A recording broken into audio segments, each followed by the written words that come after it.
We're getting right into it today with a focus on Streptococcus pyogenes, what pretty much everyone knows as Group A strep. Right. For most of us in healthcare, it just registers as, a simple throat infection.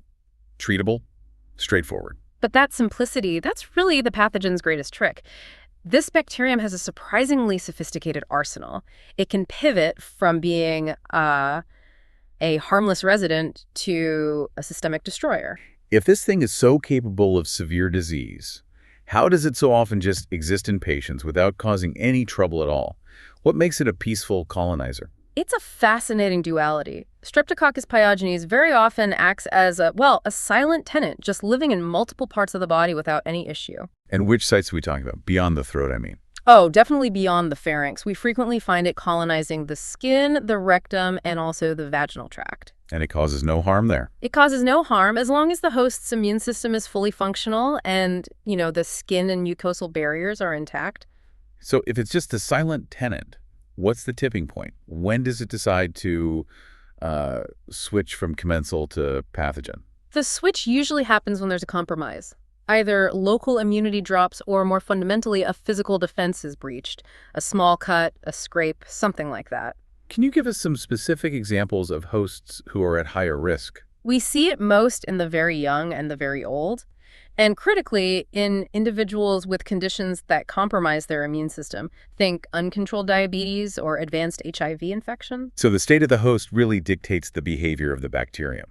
It's the defining factor, dormant or dangerous. It all depends on the host. That explains the opportunity. But Group A strep doesn't just wait around for weakness, does it? Does it have a way to actively carve a path into our tissues? Absolutely not passive. The aggressive phase is all about active chemical attack. It uses what's often called a spreading factor enzyme to just, dissolve its way in. Okay, break that down for us. What is that enzyme and how does it work? It's a toxin called hyaluronidase, and its only job is to dismantle the structure of human connective tissue. And hyaluronidase targets hyaluronic acid.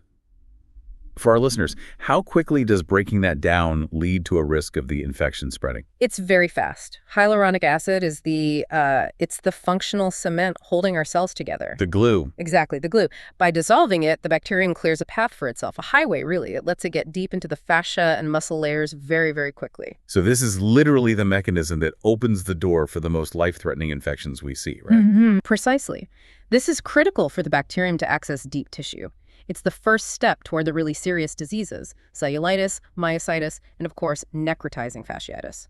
So we've covered how it gets in, but the truly chilling part is how it uses that access to turn the patient's own body against them, sometimes long after the immune cell infection is gone. Yes. Here's where it shifts from immediate attack to long-term sabotage. And this is the tactic known as molecular mimicry. Which is the direct cause of acute rheumatic fever. The bacterium has this surface component, the M protein. How does that protein trick our immune cells? The M protein is structurally, it's very, very similar to key proteins in human tissue. Specifically, it mimics myosin from heart muscle and also glycogen in smooth muscle cells. So the immune system ramps up. It creates these highly specific antibodies to fight the strep infection. Yeah. But the specificity is flawed. Exactly. The antibodies become cross-reactive. They're programmed to find that M protein, but they can't distinguish it from the heart's own cells, so they attack both. Triggering an autoimmune attack on the heart valves and the heart muscle itself. Yes, and that's what causes the devastating inflammation. But Group A strep infections are incredibly common. Why don't we see rheumatic fever after every single case of strep throat? That is the critical point. Only certain M protein serotypes are what we call highly rheumatogenic. We're talking about M types 1, 3, 5, 6, 18, and 24. If you get a different serotype, your risk is much lower. Significantly lower. This is why tracking the serotypes circulating in a population is so important, especially in regions where it's endemic. So that's the delayed autoimmune legacy. Now, let's pivot from that slow burn damage to immediate catastrophic collapse.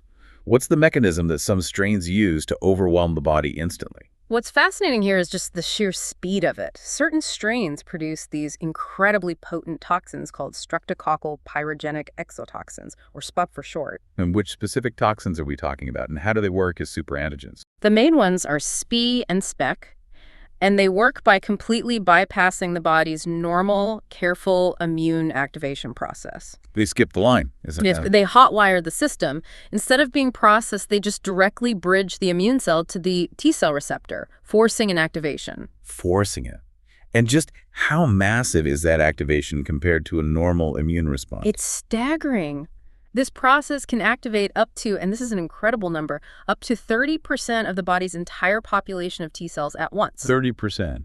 And a normal antigen. A conventional antigen might activate 0.01%. The data says this response is 300 times more powerful. That kind of scale has to be overwhelming. What's the immediate clinical consequence? That explosive activation triggers a cytokine storm. A body is just flooded with inflammatory molecules. And that leads directly to toxic shock syndrome. Yes. That flood of signaling causes widespread systemic vasodilation, a dangerous widening of blood vessels everywhere. So blood pressure just plummets. It plummets, and crucially, the capillaries become leaky, so massive amounts of fluid move out of the bloodstream and into the tissues. That combination triggers a catastrophic drop in blood pressure, leading to shock. The speed of that process means the window to intervene is just incredibly small. It's terrifyingly small. It can be fatal within hours of showing up at the hospital. Okay, so with this incredible arsenal of toxins and mimicry and manipulation, you would have to assume that S. pyogenes has also developed widespread antibiotic resistance. You would. You'd think it would follow the same path as so many other bacteria. But it hasn't. No. And this is one of the most remarkable and frankly beneficial facts about this pathogen. It has largely remained highly susceptible to one of our oldest antibiotics, You're talking about penicillin. penicillin G. It remains the primary, most effective treatment for group A strep. This enduring susceptibility is just a huge advantage for us clinically. That's amazing. Why is that? And what are the options for patients who have a penicillin allergy? Well, true penicillin resistance is practically non-existent in this organism. We see some resistance to other classes, like macrolides, in some regions, but penicillin's effectiveness is a global constant. And for the allergic patient? For allergic patients, we usually turn to a cephalosporin, like ceftriaxone, or a macrolide like azithromycin, depending on local resistance data. But penicillin G is still the bedrock of treatment.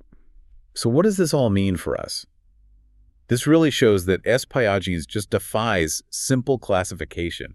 You have to respect its ability to be a quiet passenger one day and a master manipulator the next. Exactly. The key lesson seems to be that familiarity with a common bug should never, ever lead to complacency. And if we connect this to the bigger picture, it raises a really profound question. Considering this bacterium's ability to adapt and produce all these powerful toxins, you have to wonder. What's starving it? Yes. What specific structural or metabolic factor is preventing this highly adaptable organism from acquiring widespread penicillin resistance when so many other microbes have?